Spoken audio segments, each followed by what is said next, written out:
السلام علیکم ورحمۃ اللہ وبرکاتہ۔ آپ دیکھ رہے ہیں کوئی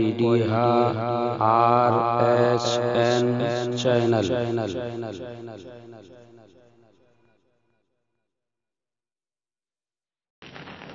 الحمد لله نحمده ونستعينه ونستغفره ونؤمن به ونتوكل عليه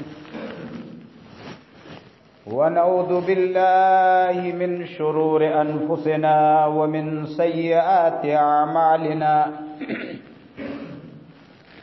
من يهده الله فلا مضل له ومن يضلل فلا هادي له وأشهد أن لا إله إلا الله وحده لا شريك له وأشهد أن محمدا عبده ورسوله أما بعد فإن خير الحديث كتاب الله وخير الهدي هدي محمد صلى الله عليه وسلم وشر الأمور محدثاتها وكل محدثة بدعة وكل بدعة ضلالة وكل ضلالة في النار.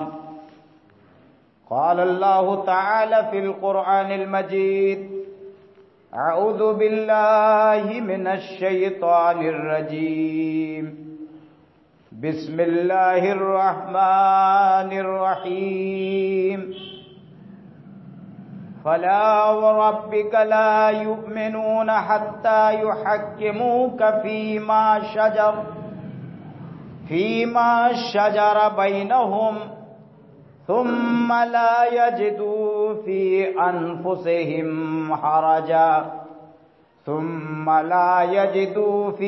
أنفسهم حرجا مما قضيت ويسلموا تسليما.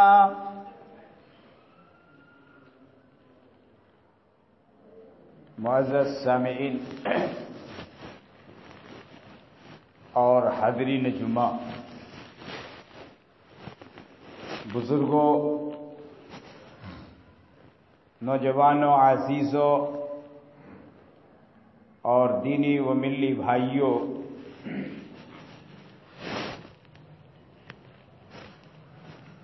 میں نے خطبہ مسنونہ کے بعد قرآن مجید کی ایک آیت تلاوت کی.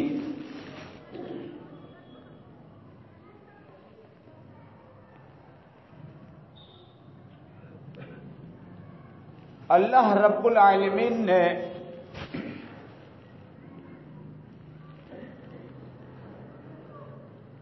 انسانوں کو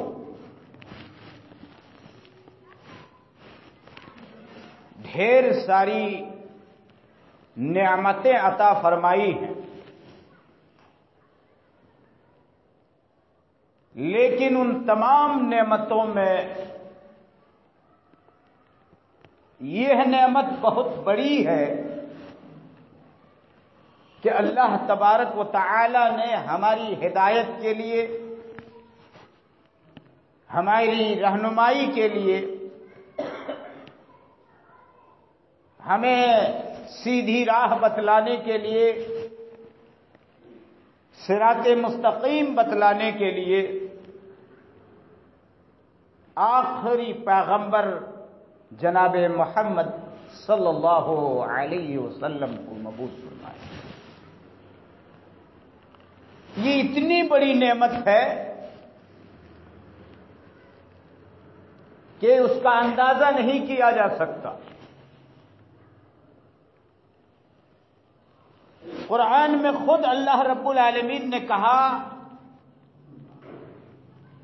لَقَدْ مَنَّ اللَّهُ عَلَى الْمُؤْمِنِينَ إِذْ بَعَثَ فِيهِمْ رَسُولًا مِّنْ أَنفُسِهِمْ.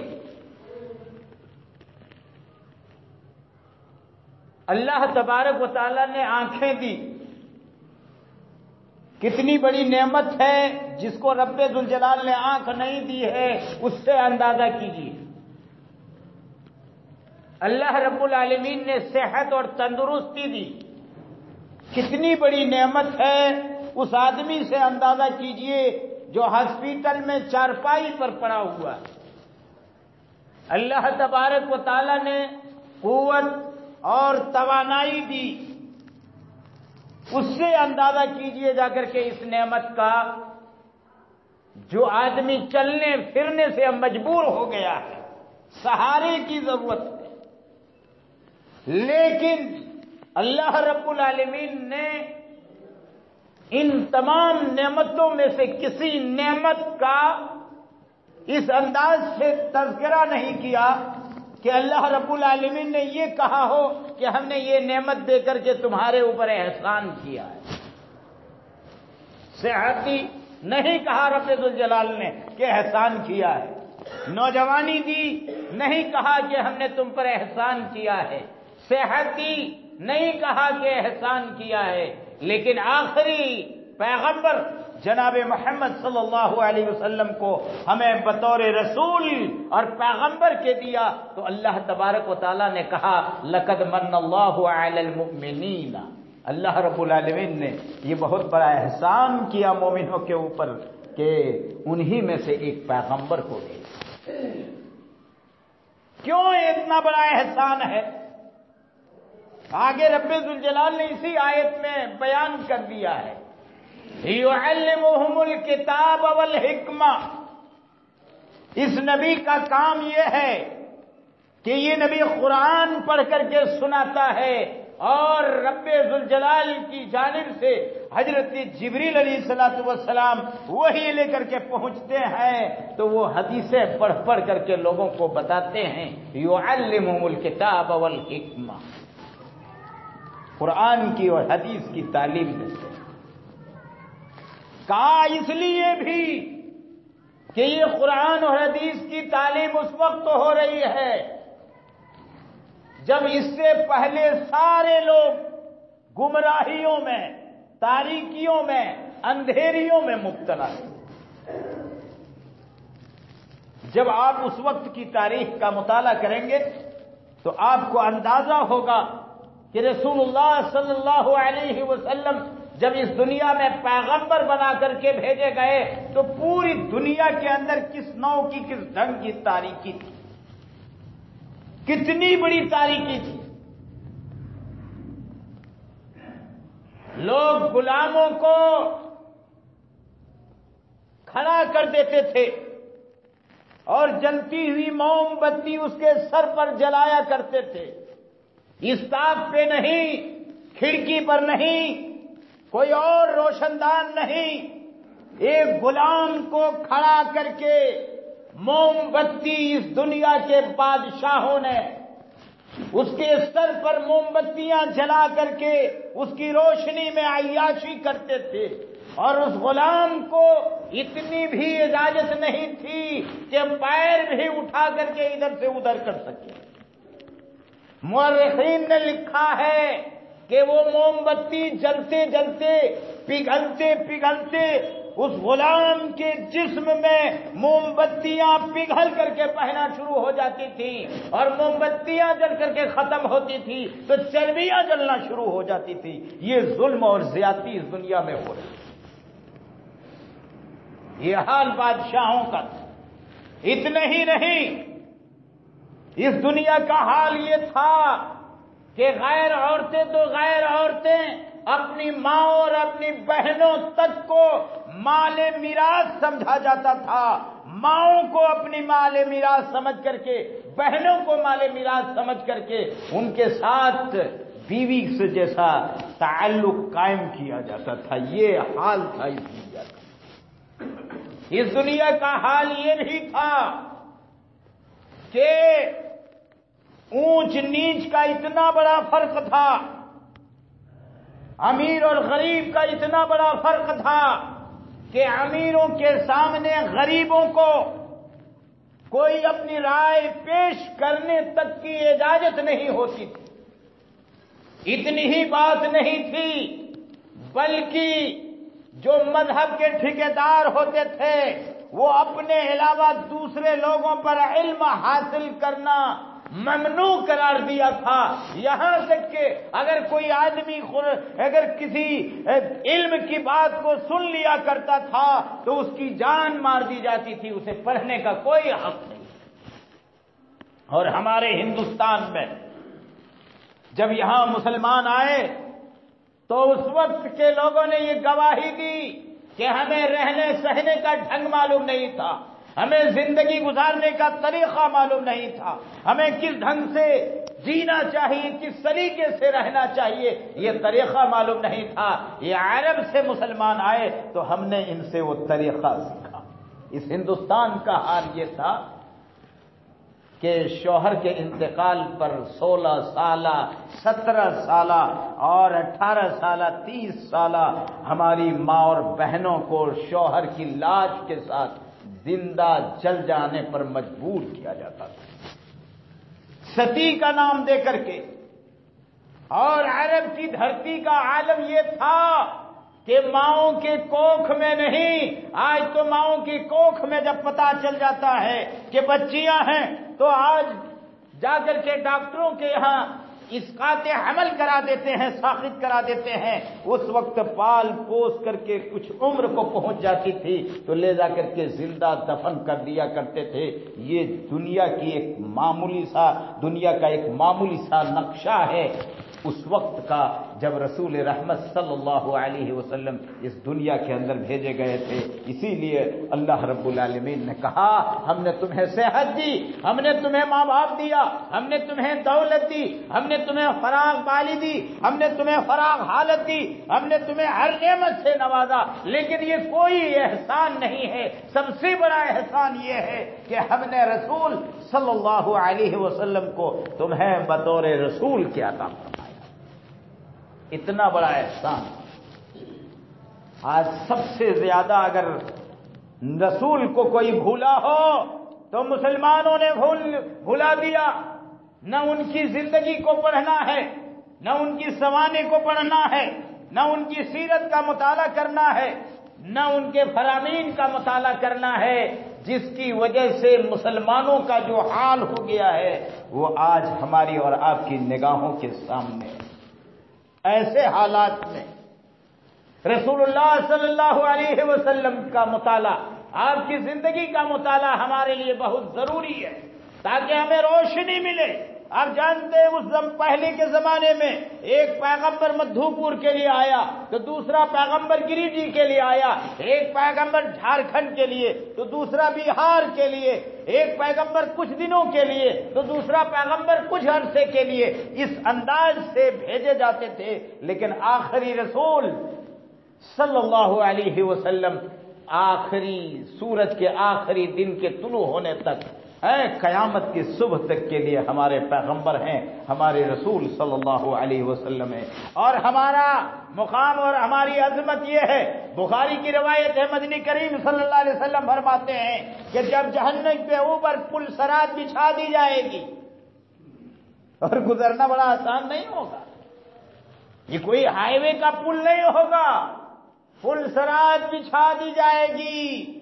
بخاری کی روایت ہے، مدنی کریم صلی اللہ علیہ وسلم فرماتے ہیں کہ آدم سے لے کر کے میری امت تک جتنے لوگ اس دنیا میں پیدا ہوئے ہیں ان تمام میں سب سے پہلے اس پل صراط سے گزرنے والے جو لوگ ہوں گے وہ محمد ہوں گے اور محمد کی امتی ہوگی، امت محمدیہ ہوگی، امت محمدیہ کے لوگ ہوں گے سب سے پہلے پل صراط سے گزرنے والے۔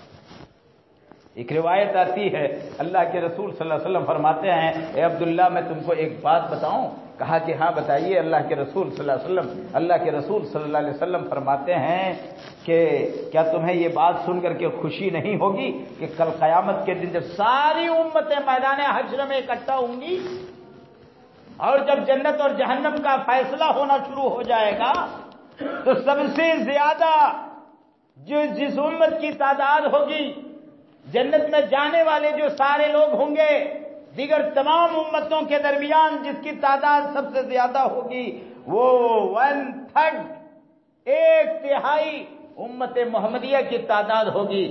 حضرت عبداللہ کہتے ہیں کہ میں نے کہا اللہ اکبر۔ دوسری روایت آتی ہے اللہ کے رسول نے کہا عبداللہ سنو، کیا تمہیں یہ بات سن کر کے خوشی نہیں ہوگی کہ ہماری تعداد 2/3 ہوگی، 3 حصے میں 2/3 تعداد ہماری ہوگی۔ کہتے ہیں اللہ اکبر، یہ ہمارا مقام ہے۔ اللہ کے رسول فرماتے ہیں کہ آگے سنو، آدھی تعداد نہیں، اس سے زیادہ تعداد، 2/3 سے بھی زیادہ تعداد ہماری ہوگی۔ ایک روایت کے اندر آتا ہے مدنی کریم صلی اللہ علیہ وسلم فرماتے ہیں کہ جنتیوں کی صفیں لگائی جائیں گی، صفیں لگائی جائیں گی۔ آدمی جب شریعت کا مطالعہ کرتا ہے، قرآن کا مطالعہ کرتا ہے، حدیث کا مطالعہ کرتا ہے تو لگے گا یہ حدیث آج پہلی بار اتری ہے، جبریل امین لے کر کے آئے ہوئے ہیں۔ اتنی بڑی شریعت ہے اور اتنی بڑی تعلیمات ہیں، ان کا مطالعہ کرنے کی ضرورت ہے۔ اللہ کے رسول صلی اللہ علیہ وسلم فرماتے ہیں 120 صفحے لگیں گے، حدیث ہے۔ اللہ کے رسول فرماتے ہیں جنتیوں کی 120 صفحے لگیں گی۔ امت محمدیہ کی صفیں کتنی ہوں گی؟ ان میں 80 صفیں ہوں گی صرف امت محمدیہ کی۔ نبی اکرم صلی اللہ علیہ وسلم پر ایمان لانے والوں کی، ہم مسلمانوں کی تعداد کتنی ہوگی؟ 80 صفیں 120 صفوں میں، اور 40 صفیں بچتی ہیں۔ ان تمام صفوں میں حضرت آدم سے لے کر کے رسول صلی اللہ علیہ وسلم تک جتنے انبیاء آئے، ان تمام کی امتیں ان صفوں میں کھڑی ہوں۔ کبھی پڑھا کیجئے، تب تو جا کر کے آدمی کو روشنی ملے گی۔ ایک مرتبہ اللہ کے رسول صلی اللہ علیہ وسلم فرماتے ہیں، بخاری کی روایت ہے، اللہ کے رسول صلی اللہ علیہ وسلم نے فرمایا کہ مجھے دکھلایا گیا منظر، آدم علیہ السلام دکھلائے گئے ان کی امت کے لوگ، موسیٰ علیہ السلام دکھلائے گئے ان کی امت کے لوگ، حضرت ابراہیم علیہ السلام دکھلائے گئے ان کی امت کے لوگ، فلاں دکھلائے گئے۔ ہم نے کسی کو دیکھا تو اچھی خاصی تعداد تھی، کسی پیغمبر کو دیکھا تو 8-10 کی تعداد تھی، کسی پیغمبر کو ایسا بھی دیکھا 1-2 کی ان کی امت کے لوگوں کی تعداد 1-2 تھی، اور ایسا بھی پیغمبر نظر آیا جس پیغمبر کے ساتھ کوئی ایک بھی کلمہ پڑھنے والا، ایمان لانے والا نہیں تھا۔ حضرت موسیٰ علیہ السلام کی قوم کو دیکھا تھوڑی سی زیادہ نظر آ رہی تھی، تو مجھے لگا کہ یہی میری امت کے لوگ۔ پوچھا میں نے، جبریل امین نے بتایا کہ نہیں، یہ آپ کی تعداد نہیں، ادھر نگاہ اٹھائیے۔ میں نے نگاہ اٹھائی، تا حد نگاہ لوگوں کی ایک بھیڑ نظر آئی۔ جبریل امین نے بتایا کہ وہی آپ کی امت کے لوگ ہوں گے۔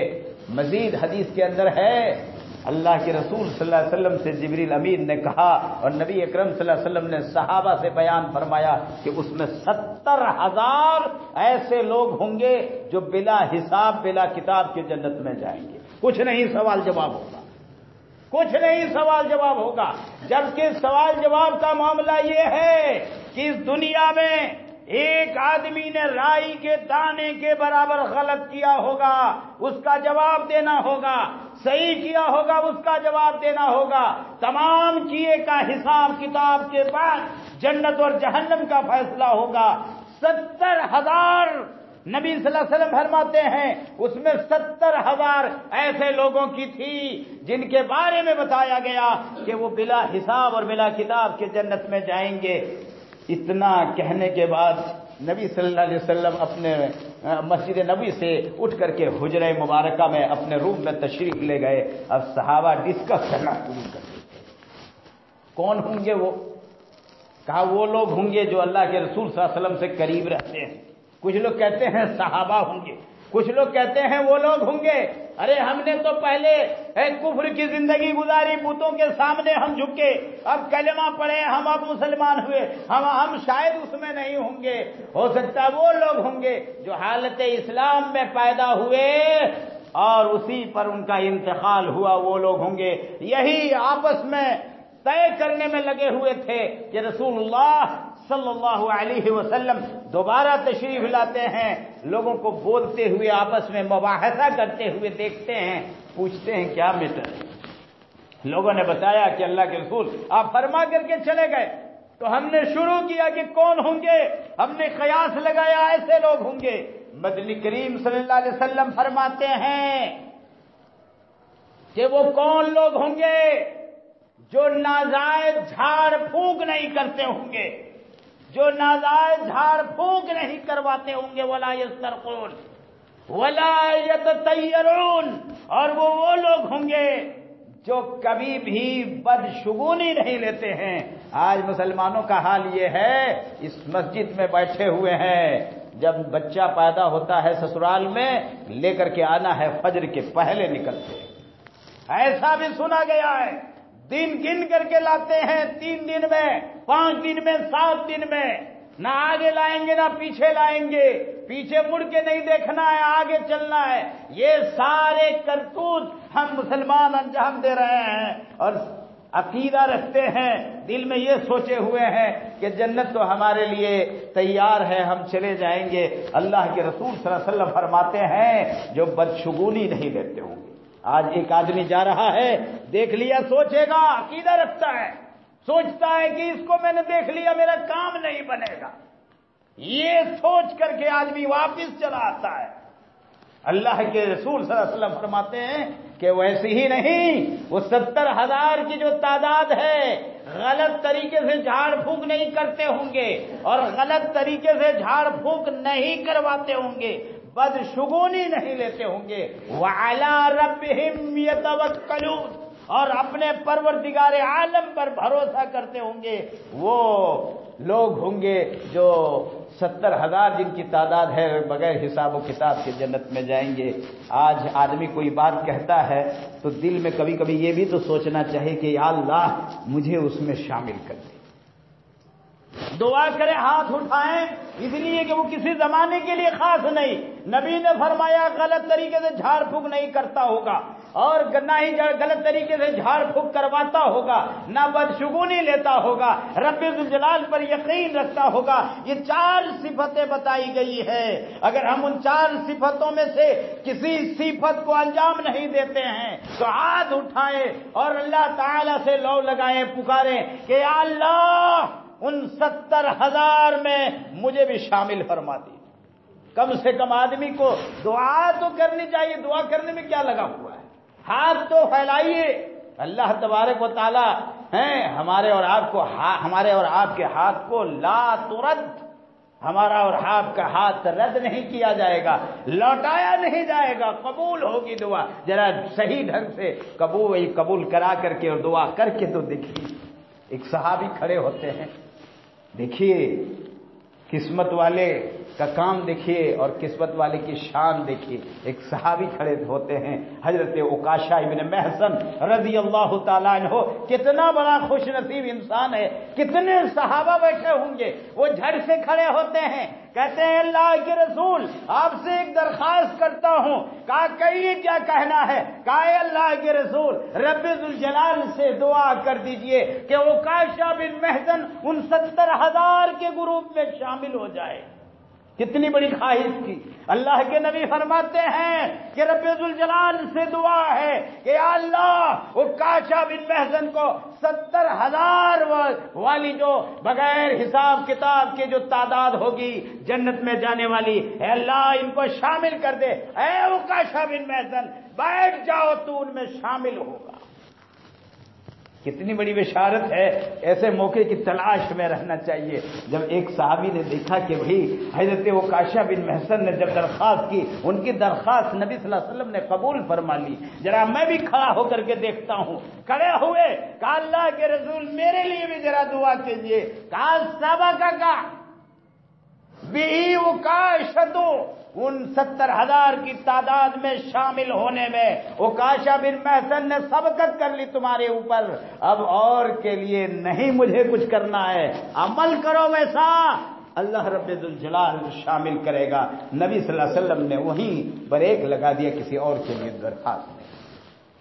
میرے بھائیوں، ایسا ہے کام کرنے کی ضرورت ہے، ایسی امت کے لوگ ہیں تو اللہ تبارک و تعالی نہیں کہے گا لقد من اللہ علی المؤمنین اذ بعث فیہم رسولا، کہ اللہ تبارک و تعالی نے ہمارے اور آپ کے اوپر احسان کیا کہ پیغمبر بنا کر کے بھیجا۔ میں نے جو آیت کریمہ تلاوت کی ہے کہ آپ میں ہم کوئی بھی آدمی کتنوں بڑا ایمان لانے کا دعویٰ کرے لیکن ہرگز مومن نہیں ہو سکتا، مسلمان نہیں ہو سکتا، یہاں تک کہ تمام فیصلوں پر، تمام باتوں پر، تمام آرا پر، تمام افکار پر، تمام نظریات پر، تمام باتوں پر ہم جو کچھ بھی کریں ان تمام پر رسول اللہ صلی اللہ علیہ وسلم کا فیصلہ، نبی کریم صلی اللہ علیہ وسلم کی رائے، نبی کریم صلی اللہ علیہ وسلم کی بات سب سے اوپر نہیں ہو سکتی۔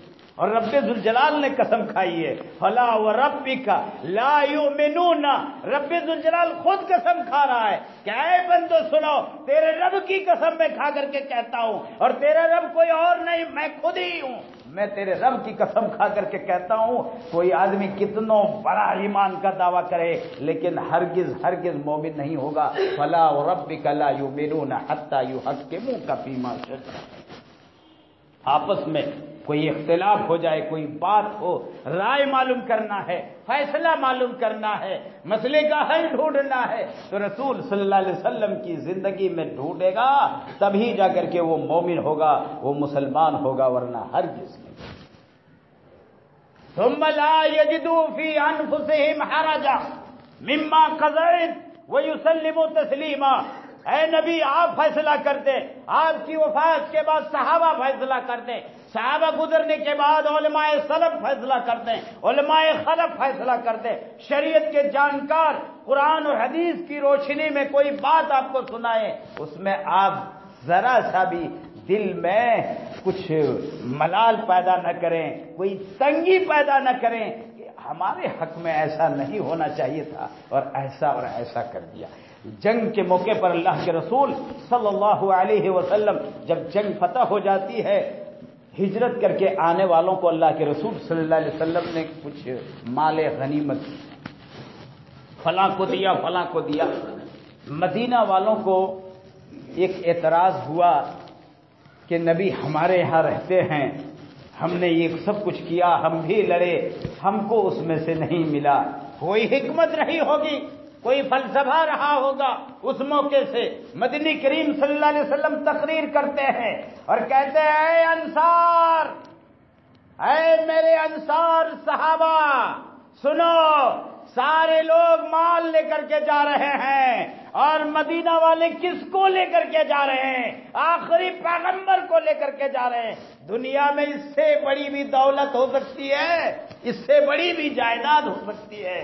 صحابہ راضی اور خوش ہو جاتے ہیں، چہرے کے اندر مسرت چھا جاتی ہے، خوشی چھا جاتی ہے۔ اتنا بڑا پیغمبر اللہ رب العالمین نے ہم کو اور آپ کو دیا ہے۔ زندگی کے کسی بھی موڑ میں نبی صلی اللہ علیہ وسلم کی زندگی میں اسوہ اور نمونہ موجود ہے۔ آج این آر سی کا مسئلہ ہے، فلاں ملک سے نن مسلم آئیں گے، ان کو رہنے کے لیے ناگرکتا، ان کو جنسیہ دے دیا جائے گا، وہ یہاں کے نیشنلٹی قرار پائیں گے۔ اگر غیر مسلم، یہ مسلم اگر کوئی آئیں گے تو ان کو ایکسیپٹ نہیں کیا جائے گا۔ اللہ کے رسول صلی اللہ علیہ وسلم صبر سے کام لیجئے، رب ذوالجلال سے دعا کیجئے۔ ایسے موقع پر دعا سے بڑھ کر کے کوئی اور ہتھیار نہیں ہے کہ اللہ آسانی فرما، اے اللہ تو ہمارے اوپر آسانی فرما، اے اللہ ہم تیرے بندے ہیں، ہم تیری دھرتی پر جنم لیے ہیں، ساری زمین اے اللہ تیری ہے، اے اللہ آج تو ہمیں مدد فرما۔ آج کے دن بھی اگر مسلمانوں کو نماز یاد نہ آئے، دعا یاد نہ آئے، لو لگانا یاد نہ آئے، رب ذوالجلال سے قریب آنا یاد نہ آئے، تو پھر زندگی میں وہ کون سا موقع اور لمحہ آئے گا جب اس طرح کا موقع ہوگا کہ ہم جائیں، جا کر کے اللہ رب العالمین سے لو لگائیں۔ مدنی کریم صلی اللہ علیہ وسلم عمرہ کی غرض سے صحابہ کو لے کر کے مکہ روانہ ہوتے، مدینہ سے چلے مکہ کے لیے چلے آ رہے ہیں۔ حدیبیہ نامی مقام پر جب پہنچتے ہیں روک دیے جاتے ہیں، اللہ کے رسول صلی اللہ علیہ وسلم کو اور صحابہ کو روک دیا جاتا ہے کہ اسے آگے بڑھنے کی اجازت نہیں۔ حضرت عثمان رضی اللہ تعالیٰ عنہ کو رسول اللہ صلی اللہ علیہ وسلم نے پہلے مکہ بھیجا کہ جائیے وہاں کے حالات کا جائزہ لے کر کے آئیے، اور لوگ کیا معاملہ طے کرتے ہیں جا کر کے معاملہ طے کر کے آپ آئیے۔ حضرت عثمان جاتے ہیں اور ان کے متعلق یہ خبر آتی ہے کہ ان کو مکہ والوں نے شہید کر دیا، شہید۔ اللہ کے رسول صلی اللہ علیہ وسلم کے لیے اس سے بڑا غمگین موقع ہو نہیں سکتا۔ صحابہ کو جمع کیا، تقریر کی اور دوبارہ ہاتھ پر بیعت لیا کہ کون کون ہے جو خون کے آخری قطرے تک مجھ سے لڑنے کے لیے، میرے ساتھ لڑنے کے لیے حضرت عثمان کا بدلہ لینے کے لیے تیار ہے۔ تمام صحابہ نے ہاتھ پہ ہاتھ رکھ کر کے یہ معاہدہ کیا تھا، قرآن نے اس کو بیان کیا ہے، اور اللہ رب العالمین نے کہا کہ ہم نے جتنے لوگ یہ صلح حدیبیہ میں اور جو بیعت رضوان میں جنہوں نے ہاتھ پہ رکھ کر کے بیعت کیا ہے، عہد کیا ہے، وعدہ کیا ہے، ہم نے ان تمام کو معاف کر دیا۔ دیکھیے اس کے بعد پھر مکہ والے آتے ہیں، حضرت عثمان بھی واپس آتے ہیں، ان کو شہید نہیں کیا گیا تھا، اور اس کے بعد معاہدہ طے پاتا ہے۔ دیکھیے راضی لاگو ہوگا، معاہدہ طے پاتا ہے کہ ایک آدمی اگر مکہ سے مدینہ جائے گا مسلمان اس کو واپس کر دیں گے۔ ایک آدمی مکہ سے جائیں گے کہاں؟ مدینہ، ان کو واپس کر دینا ہے، اور اگر کوئی مدینہ سے مکہ واپس چلا آئے گا تو ہم اس کو واپس نہیں کریں گے۔ رسول اللہ صلی اللہ علیہ وسلم کہتے ہیں شرط منظور۔ صحابہ حضرت عمر موجود، دیگر نوجوان صحابہ موجود ہیں، کہتے ہیں دل میں کیا معاملہ ہو رہا ہے، ارے جھک کر کے ہم معاہدہ کریں گے۔ اللہ کے رسول صلی اللہ علیہ وسلم نے بھانپ لیا ہے، لوگوں کو شانت رہنے کے لیے کہا کہ حکمت ہے، حکمت ہے اس میں۔ معاہدے میں لکھا گیا کہ یہ معاہدہ محمد رسول اللہ کی طرف سے ہے، مکہ والوں کے نام۔ مکہ والے کہتے ہیں کہ جھگڑا تو اسی پر ہے، ارے آپ کو محمد کو، آپ کو اگر ہم رسول مان لیں تو جھگڑا ختم ہے، اور آپ کہہ رہے ہیں محمد رسول اللہ کی طرف سے معاہدہ ہے، یہ گوارا اور برداشت نہیں ہے۔ نبی فرماتے ہیں کہاں رسول اللہ لکھا ہوا ہے؟ یہ بھی منظور ہے کہ آج رسول اللہ مٹ جائے گا، پھر محمد لکھا ہے۔ حضرت علی رضی اللہ تعالیٰ عنہ لکھ رہے تھے، نبی صلی اللہ علیہ وسلم تو پڑھے لکھے تھے نہیں، حضرت علی سے کہا کہ اللہ کے رسول نے کہ مٹا دو جہاں رسول اللہ لکھا ہوا ہے۔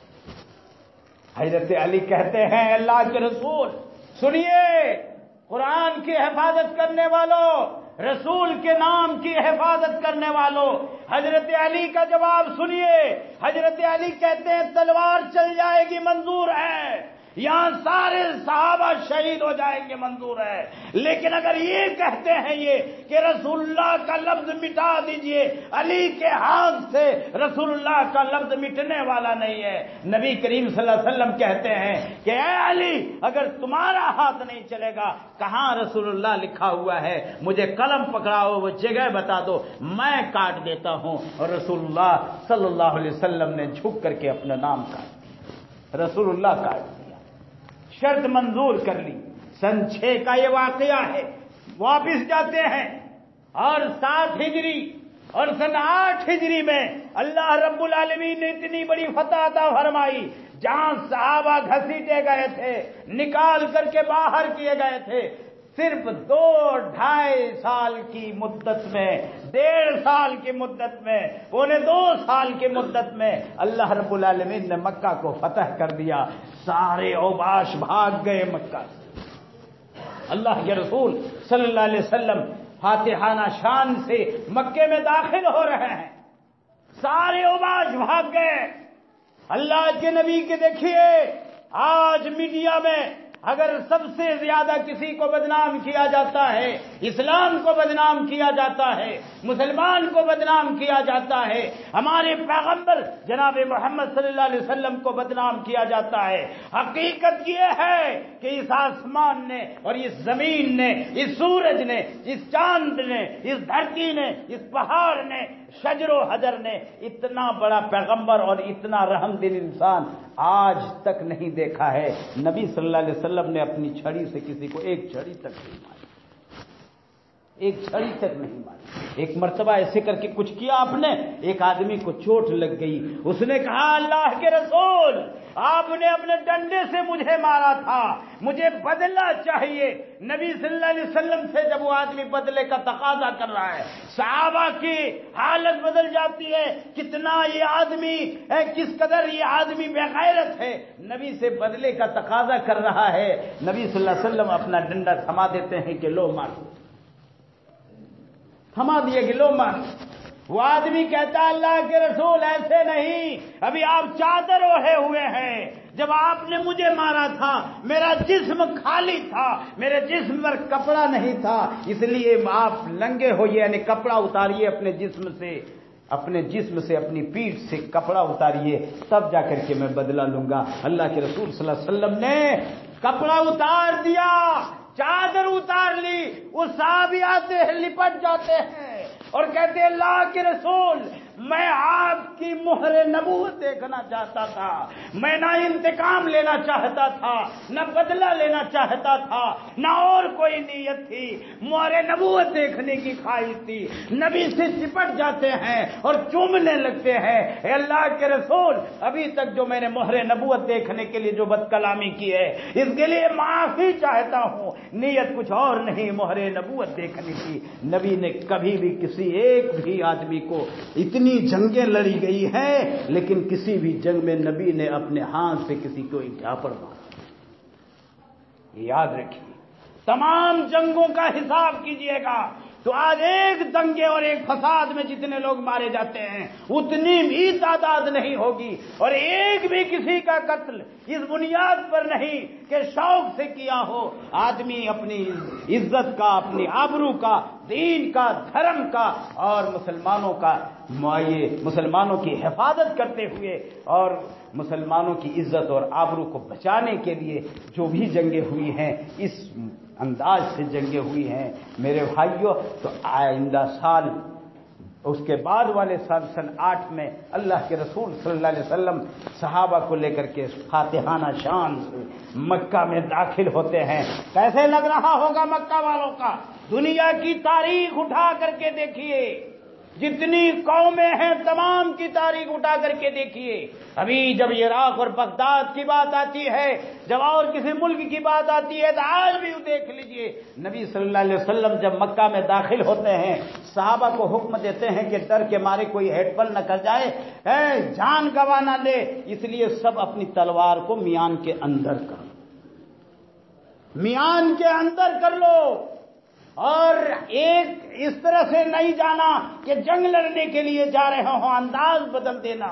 اعلان کرتے ہیں لا تثریب علیکم اليوم، آج کامیاب ہم ہو گئے ہیں، فتح مکہ حاصل، لیکن سنو لا تثریب علیکم اليوم، آج کسی سے کوئی مواخذہ نہیں پوچھا جائے گا اے تمہیں نے گھسیٹا تھا، تمہیں نے بلال کو مارا تھا، تمہیں نے فلاں کو مارا تھا، ایسا نہیں کیا جائے گا۔ جاؤ جاؤ اذهبوا، جاؤ، سب کے سب آزاد ہیں۔ اعلان کرایا جو مکہ میں داخل ہو، جو خانہ کعبہ میں داخل ہو جائے گا، جو خانہ کعبہ کی دیوار پکڑ کر کے کھڑا ہو جائے گا، جو اپنے گھر کا دروازہ بند کر کے رہے گا، جو حضرت ابو سفیان کے گھر میں چلا جائے گا، محمد صلی اللہ علیہ وسلم سارے لوگوں کو امن فراہم کرتے ہیں، تمام کے لیے امن و امان کا اعلان کرتے ہیں۔ ایک چند صحابی تھے جنہوں نے بڑی بدمعاشی، چند کفار اور مشرکین تھے جنہوں نے مسلمانوں کے ساتھ، صحابہ کے ساتھ بڑی ظلم زیادتی کی تھی، جن کے بارے میں اللہ کے رسول صلی اللہ علیہ وسلم نے کہا تھا کہ اگر خانہ کعبہ کی دیوار اور خانہ کعبہ کے غلاف کے بیچ میں گھسا ہوا رہے گا تب بھی پکڑ کر کے اس کو قتل کر دینا ہے۔ ان میں سے ایک اکرمہ بن ابی جہل، ابو جہل کا بیٹا اکرمہ بھاگ گیا، وہ مکہ سے نکل کے بھاگ گیا، پتا تھا اس کو کہ مجھے بوٹی بوٹی کر دی جائے گی، میری بوٹی بوٹی کر دی جائے گی، اسے پتا تھا، وہ بھاگ گیا۔ اس آدمی کی بیوی اللہ کے رسول صلی اللہ علیہ وسلم کے پاس آتی ہے اور کہتی ہے اے اللہ کے رسول، میرے شوہر کے لیے معاف کر دیجئے، میں ان کے امان کی درخواست لے کر کے آئی ہوں، ان کی زندگی بخش دیجئے، واقعی وہ بڑا ظالم تھا، ایسا اور ایسا کیا۔ اے اللہ کے رسول، ایک عورت بیوہ ہو جائے گی، بچے یتیم ہو جائیں گے، اے اللہ کے رسول، اللہ رب العالمین نے آپ کو رحمت للعالمین بنا کر کے بھیجا ہے، ہم معافی کی درخواست لے کر کے آئے ہیں۔ نبی صلی اللہ علیہ وسلم نے اس عورت پر نگاہ اٹھائی، دوڑائی اور کہا جاؤ تیرے شوہر کو میں نے معاف کر دیا۔ اس آسمان نے، اس دھرتی نے اتنا بڑا یہ انسان، اتنا دیالو انسان، اتنا رحم دل انسان دیکھا ہوگا؟ وہ عورت دوڑتی ہے، یمن کے راستے میں شوہر بھاگا چلا جا رہا ہے، سمندر کے پاس جا کر کے پہنچتی ہے، بلا کر کے لاتی ہے کہ دیکھو میں نے تمہارے لیے امن فراہم کر لیا ہے، امن حاصل کر لیا ہے، رسول اللہ صلی اللہ علیہ وسلم نے تمہیں معاف کر دیا ہے۔ اس آدمی کو یقین نہیں آ رہا تھا، آیا ساتھ میں نبی صلی اللہ علیہ وسلم کی خدمت میں پیش کیا اور کہا پڑھو سب سے پہلے لا الہ الا اللہ محمد الرسول اللہ، یہ رحمت للعالمین ہے۔ تو حالات کٹھن آئیں، رب ذوالجلال سے لو لگائیے، دعا کیجئے، ہاتھ اٹھائیے، پروردگار سے کہیے کہ اللہ تیرے یہ نیک بندے ہیں، لا الہ الا اللہ محمد الرسول اللہ پڑھنے والے بندے ہیں، اے اللہ اگر یہ مار دیے گئے، یہ اگر ختم کر دیے گئے، یہ بے گھر کر دیے گئے، اے اللہ تیرا نام لینے والے اس دنیا میں نہیں ہوں گے، اے اللہ ہم خطا کار ضرور ہیں، ہم گناہ گار ضرور ہیں، ہم عاصی ضرور ہیں، ہم نے غلط کام ضرور کیا ہے، لیکن تو غفور رحیم ہے، تو معاف کرنے والا، رحم کرنے والا ہے، اے اللہ تو ہماری حالت پر رحم فرما، ہمیں معاف فرما، ہم جن حالات سے دوچار ہیں اے اللہ تو ہمیں مدد فرما۔ یقیناً فتح مکہ پھر دوبارہ ہو سکتی ہے اور انسان امن و امان کی زندگی گزار سکتا ہے اور مسلمان امن و امان کی زندگی گزار سکتے ہیں۔ ضرورت اس بات کی ہے کہ آدمی شریعت سے قریب آئے، رسول کی زندگی کا مطالعہ کرے، اللہ سے لو لگائے، مسجدوں سے قریب آئے اور حلال حرام کی تمیز کرے۔ ایسے موقع پر خاص طور سے رب ذوالجلال کو کثرت سے یاد کرے، دعائیں کرے، یقیناً اللہ تبارک و تعالی سننے والا ہے، دیکھنے والا ہے، رحم کرنے والا ہے اور کسی زمانے کے ساتھ رحم خاص نہیں ہے، آج بھی ہم اس رحم کے مستحق ہو سکتے ہیں۔ اللہ تبارک و تعالی ہم تمام لوگوں کو صحیح سمجھ عطا فرمائے، شریعت سے قریب کر دے، کتاب و سنت کے مطابق زندگی گزارنے کی توفیق عطا فرمائے، آمین۔ وآخر دعوانا الحمدللہ۔